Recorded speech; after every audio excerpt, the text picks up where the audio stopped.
गंदम का शुमार ऐसी फसलों में होता है जो ज्यादा पानी पसंद नहीं करते और गंदम को सबसे ज्यादा स्ट्रेस भी पानी की ज्यादती की वजह से ही होता है। इसलिए गंदम को हमेशा उस वक्त पानी लगाना चाहिए जब पानी दरकार हो। आइए देखते हैं कि पानी की ज्यादती की वजह से गंदम को कौन कौन सी बीमारियां लग सकती हैं और उससे कितनी पैदावार मुतासर हो सकती है।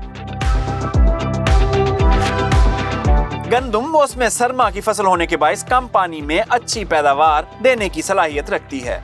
औस की सूरत में रोजाना की बुनियाद पर जमीन में नमी शामिल हो रही होती है जो जमीन को खुश्क नहीं होने देती। ज्यादा पानी से फसल में मुख्तलिफ फफूंदी की बीमारियां जन्म लेती हैं। फसल की बढ़ोतरी रुक जाती है। दर्जा हरारत 25 डिग्री से ऊपर चला जाए तो पानी की कमी फसल को मुतासर भी कर सकती है।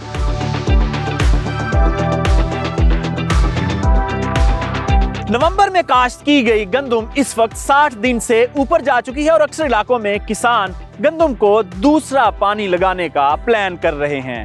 हमारे किसान गंदम को पानी लगाने का प्लान दिनों के हिसाब से करते हैं जो एक गलत प्रैक्टिस है।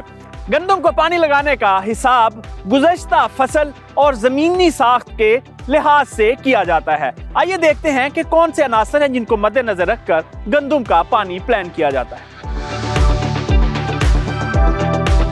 गंदम की फसल को सबसे पहले पानी उस वक्त दरकार होता है जब पौधा शगुफे बना रहा हो और मैरा जमीनों में ये हालत काश्त के 20 से 25 दिन बाद शुरू हो जाती है। आपाशी के लिहाज से दूसरा अहम मरहला उस वक्त शुरू होता है जब फसल गोप या सिट्टे निकालने के करीब हो। पक्के वाट के रकबे और मैरा जमीनों में दूसरे पानी का वक्त 80 से 90 दिन बाद शुरू होता है। इसलिए अगर इस मरहले पर फसल को पानी की कमी आ जाए तो गंदम का दाना कमजोर रह जाता है और पैदावार में कमी वाक़ई होती है। रेतली जमीनों में पानी रोकने की सलाहियत बहुत कम होती है, इसलिए जड़ों में नमी खुश्क हो तो फौरी आबपाशी कर देनी चाहिए।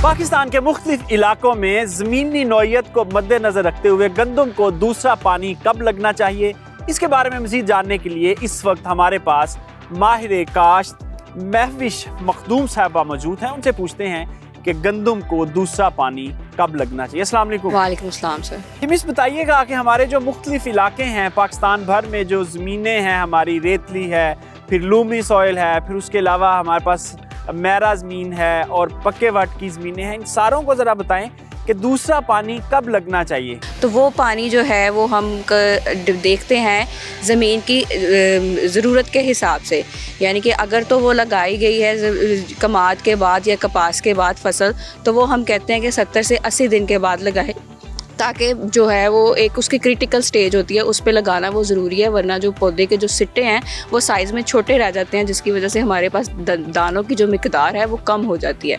अच्छा ये बताएं इसके जो रेतले इलाके हैं, जिस तरह हमारा थल है, चुलिस्तान है, तो इनमें अगर पानी की एक्सेस हो तो तब भी गंदम स्ट्रेस में जाती है। वो फिर ये होती है कि पानी की अगर एक्सेसिव है तो वो उसको ड्राउट के लिहाज से, यानी कि पानी की शॉर्टेज की फिर हमें इतना इशू नहीं आ जाता, लेकिन अगर टेम्परेचर बढ़ जाता है ना तो एट द एंड वो टर्मिनल हीट स्ट्रेस का हमें उन एरिया में होता है। तो उसका भी यही इलाज होता है कि अगर हीट ज़्यादा हो गई है तो आप ये करें कि उसको एक इरीगेशन जो है ना वो एक्स्ट्रा दे दें। बाकी इलाकों की निस्बत इधर हम पानी की जो मिकदार है ना, यानी कि पानी कितनी दफ़ा लगाना है, वो ज़्यादा बताते हैं। बाकी इलाकों के लिए हम कहते हैं कि 3 या मैक्सिमम 4 जो है वो इनफ होता है, लेकिन रेतले इलाकों के लिए हम 7 तक भी कह देते हैं कि नंबर ऑफ इरिगेशन जो है ना वो आप उतनी बढ़ा दें ताकि उसको हम स्ट्रेस में जाने ही ना दें। महविश मखदूम, आपके वक्त का बहुत शुक्रिया।